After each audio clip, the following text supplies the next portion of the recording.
Hey, Twin Cities, eXp Realtor David Garvis coming to you. Hey, first quarter numbers are in the books and the market looks amazing again in 2019.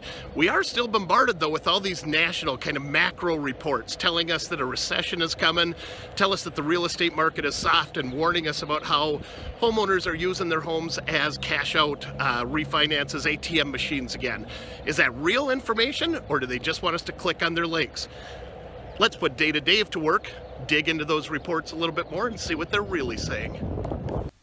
Let's begin our look at the macro news reports by looking at articles like this one from our friends over at MarketWatch, warning us that cash-out refinance mortgages are on the rise and suggesting that people are using their home equity like an ATM machine again, similar to what was being done prior to the 2008 housing crash. Now, the numbers do show that 81% of all refinances were cash-out refinances, and that number is higher than we've seen in years and nearing the number we saw before the housing crash.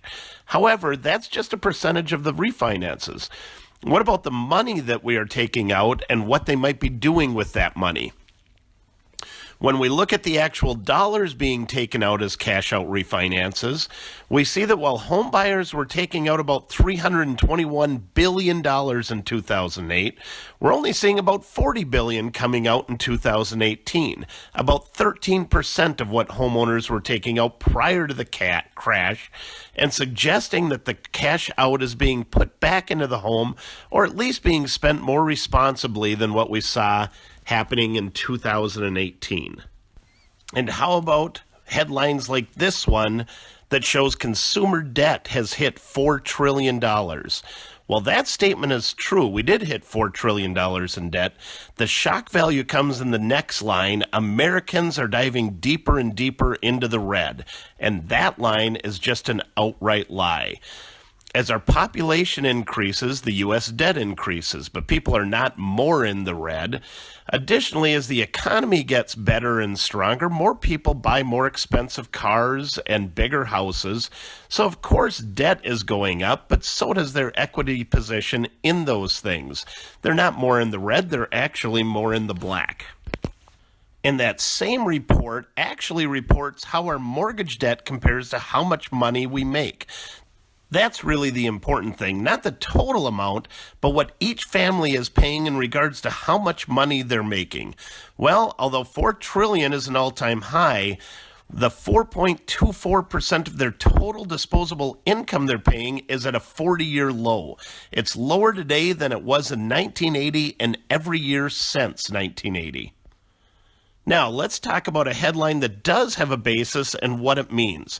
Articles like this one from the USA Today, which reports how experts predict the U.S. will fall into a recession by the end of 2020, are mostly true. Looking at my own reports from economists and analysts and CFOs do show that more than 50% believe that a recession will likely begin by 2020. However, a recession does not mean that there is a housing crisis coming up. As a matter of fact, although we know what happened in the housing market during the last recession, that recession was actually caused by the housing market. During the last 5 recessions, many times home prices have actually improved. During the internet bubble collapse around 2001, home prices still increased by more than 4%. And while home prices dropped by slightly less than 1% in the 1990 recession, they improved during the recessions of 1980 and 1981, proving that even if a recession does begin in 2020, it doesn't mean home prices will drop, and suggests that more than likely home prices will continue to improve through a recession. And my favorite quote from last quarter was from analyst Margaret Hussel, who suggests that the next recession will most likely be over before most of us realize it even started. All right, gang, that's what Data Dave thinks.